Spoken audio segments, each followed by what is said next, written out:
এক পিস পুডিংয়ের দাম নাকি 100 টাকা, তাহলে একটা গোটা পুডিংয়ের দাম হয় 400 টাকা। বাপরে বাপ, ভাবা যায় মানুষ ভাইরাল হলে কত কি না করে। আর আমরাও হুজুগা বাঙালি, যাই ভাইরাল হয় তার দিকেই এমন তাকে ঢোলা পড়ি, মানে সব কিছুই ধরো যে ওরে কি বিলাই দিই, এই হলো আমার এই ব্যাপার স্যাপারতে। যাই হোক, আমি গরিব শরীফ মানুষ, আমি হলো এক পিস পুডিং 100 টাকা দেয় কিনা খাবার কোনো সময়ই মনে করো যে পারবো না। আর পারলেও খামো না, কি দরকার আসবে, ওটা আমার জানের মধ্যে খসখস করবে। সেই জন্য আমার যখন পুডিং খাবার মন চায় আমি বাড়িতে এভাবে বানাইলি। আজকে আমি চায়ের কাপে করবো, সেজন্য প্রথমে চিনি ক্যারামেল করে লিছি। যদিও আজকের ক্যারামেলটা আমার একটা কমই হয়ে গেছে, চিনি আর একটা মানে বেশি দিলে ভালো হলো নি।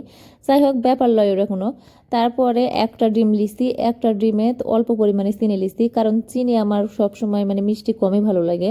আর তারপরে ডিমের গন্ধ করবে সেজন্যে সাদা এলাচ খুব ভালো করে গুঁড়া করে দিছি, আর দিয়ে দিছি হলো দুধ দিয়ে খুব ভালো করে মিশিয়ে নিয়ে চায়ের কাপে সেট করে এই দেখো দিয়ে দিনু।